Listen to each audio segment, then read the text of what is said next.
Hey friends, this is day 17 of Russian all-out war against Ukraine. I haven't slept the last couple of nights. I've been traveling back to the States, but before I go to bed for about 15 hours, let me tell you what's been happening in the last couple of days, because it's important to understand not only facts here and there, like mosaically, but understand how they string out in a single narrative. So the big picture right now is that Russia is stuck. They haven't been able to make any advances in the last few days. They haven't been able to take any of the major cities. They only surrounded 3, Kharkiv and Mariupol, and one other, but they cannot take them. So we're seeing that in this situation they have to make some kind of a decision, and they're trying to find options to do it. The worst option that we're seeing that they have been employing is using a tactic they've been using in Aleppo, Syria, which is try to level the ground, carpet bomb the cities in order to terrorize people, for people to flee, to create additional pressure on Ukrainian government to come and meet their demands at the negotiating table. Number 2, we're seeing that maybe they're trying to employ the services of army in Belarus. I'll tell you a little bit about that. And also we're seeing that Putin is trying to import terrorists from Syria in order to come and fight for them. So let's talk about Belarus. Let's talk about the fighters from the Middle East, and then a few interesting news here and there about what's happening in Russia, according to intelligence of Ukraine. So Belarus, yesterday, their dictator Lukashenko came to Russia to talk to Putin. We don't know what they talked about. Most likely what has been happening is Putin has been convincing Lukashenko to use his army to attack Ukraine. A few interesting things about that, some background information, is that Lukashenko is dependent on Putin. So Putin has been sponsoring his regime, and Lukashenko has his agencies that he pays, law enforcement, riot police, and whatnot. So Lukashenko is dependent on Putin, and Putin is dependent on Lukashenko as well. So they are in this weird dance where Lukashenko is trying not to get engaged in the war, but Putin is pushing him. So another interesting thing about that is that Lukashenko's oldest son, he now currently lives in Russia, and the word is that Putin is holding him hostage so that he can exert pressure on Lukashenko. So at the press conference after their meeting, a couple of things came out. One is that Lukashenko said that Ukraine was planning to attack Belarus. So they're looking for a reason to involve Belarus into the war. And in fact, yesterday afternoon, Ukrainian intelligence has been tracking 2 planes took off from a Russian airfield, entered Ukraine airspace, and then attacked I think an airstrip in Belarus and came back. So we're seeing that they're preparing a false flag operation to use that as a pretense for Belarus to get involved in the war. Lukashenko doesn't want this. In fact, at the press conference at the end, he said, a lot of people are trying to pull us into the war, but we are not gonna be pulled into it. So we're seeing he doesn't want to do it. Putin wants him to do it. So we are not sure what's going to happen there. We're seeing that many officers are coming as international volunteers to fight on the Ukrainian side. So there's a couple of battalions of purely Belarusian soldiers fighting on the Ukrainian side. There's quite a bit of resistance within Belarus itself from fighting in Ukraine, but of course, Belarus being a dictatorship, there's not much they can do there. So as far as Belarus, so that continues to be a tense situation. So we'll monitor what happens with Belarus, and I hope they don't get involved there. I know that the civilians in Belarus have been trying to sabotage even the train cars that have been moving missiles onto the start positions to be launched into Ukraine.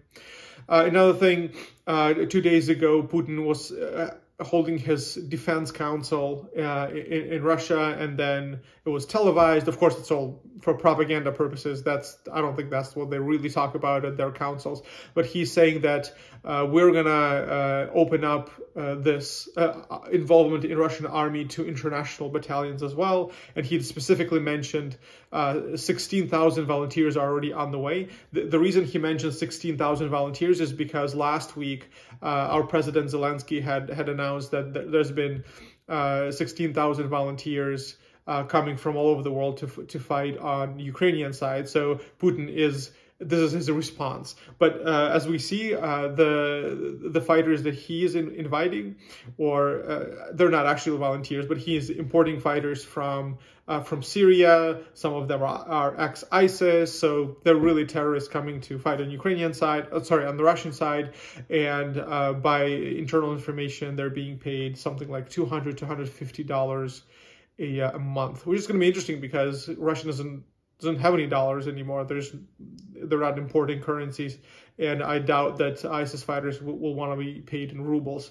So how that turns out, we will see. But we're seeing that this is another indication that Russian army is stuck. They don't have reserves. They cannot mobilize, even though they've been doing it quietly.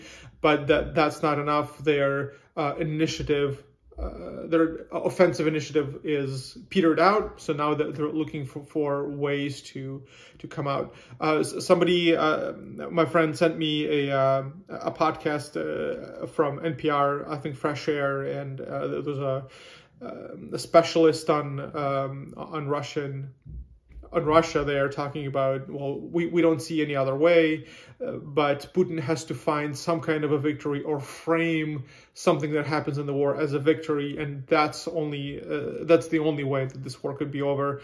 I don't think so, because there's another way that's being debated quite a bit among Russia specialists or analysts, both in Ukraine, Russia, and the United States, and which is the, we'll call it Dvortsovy Perevorot, which means the palace coup, right? So the people inside Putin's palace will stage a coup, and the reason this happens is because in Russia, the way Putin has built his regime, that he's sort of on top, and he's giving preferential treatment and many opportunities to his oligarchs, and then oligarchs in turn finance his regime, his wars, his extravagant lifestyle. So what Western sanctions have been doing very smartly is hitting and encircling sanctions around Putin's people closer and closer and closer, where it had come to the oligarchs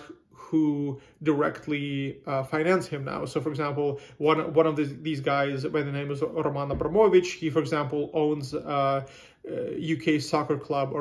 football club Chelsea. So that has been taken away from him effectively. He still owns it, but he cannot do anything about it. And as we know, a lot of the property and reserves that a lot of these oligarchs had in the West have been seized. So now they're interested. And there was an internal talk about them trying to stage a coup to remove Putin. And remove Putin, we don't know what that means, either arrest or homicide. Actually, either would be fine by me. So that's another way. And I think what's going to happen then is they will say, well, Putin has really been the villain. We didn't really want to do it, and I'm sure Ukrainians will say, yeah, we understand. Just pay us reparations, and we'll be fine. So that's a realistic way to do it, and I think that's one of the better ways that this could happen, because the carpet bombing of Ukrainian cities, that's just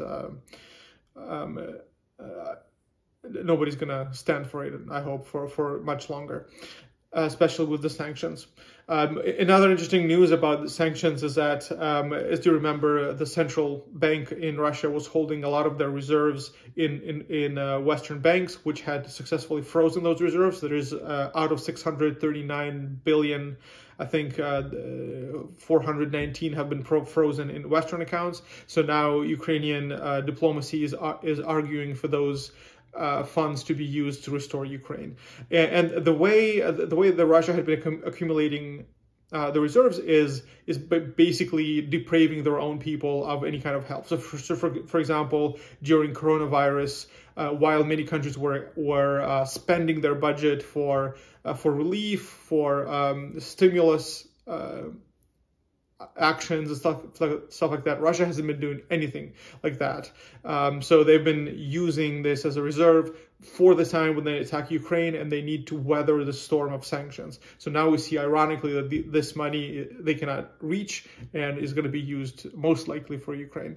So that's another positive development. All right, then I'm also seeing that CIA Director William Burns is warning that Russia might be using chemical weapons. So that is actually an interesting thing. There's a tendency that's there as well. So we're seeing that they may use chemical weapons, but also by Ukrainian intelligence. They're saying that Russia is preparing a false flag attack on the Chernobyl atomic energy station.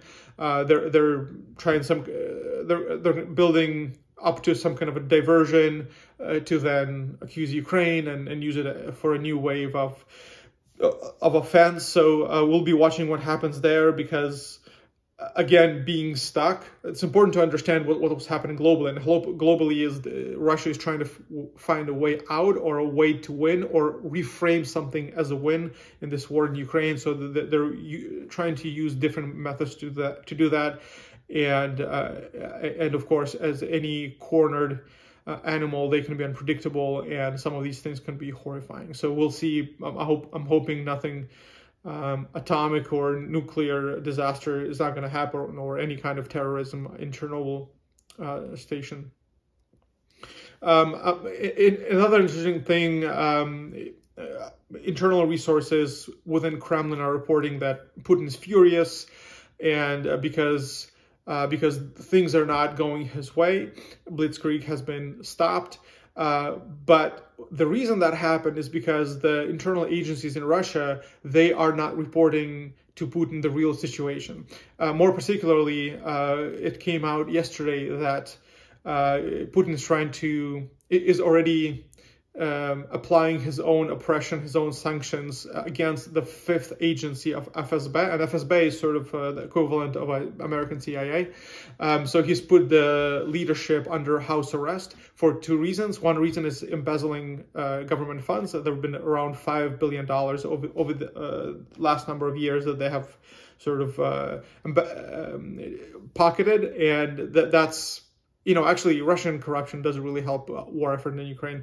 But another reason was that this is the agency, the fifth agency of FSB, was responsible for delivering to Putin news and intelligence about Ukraine. So they were telling him about the sentiment of Ukrainian people, about the politics, and they're the ones who convinced Putin that Ukrainian government is really neo-Nazis, that a lot of them are drug addicts, and these are the words he's been using to describe Ukrainian politics, and that Ukrainian people would actually welcome Russian troops if they go in. So obviously none of that is true, but this agency did not want to report anything other than what Putin wanted to hear. So that's another piece of Russian corruption that's actually worked in our favor so far. But obviously, Putin is furious at these people. They've been feeding him wrong information, so put all of them on house arrest.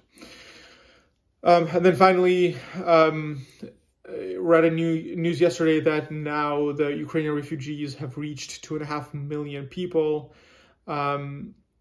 And a positive trend is that it looks like a lot of men are moving their families to a safer place and then coming back. To date, about 60,000 men came back to protect.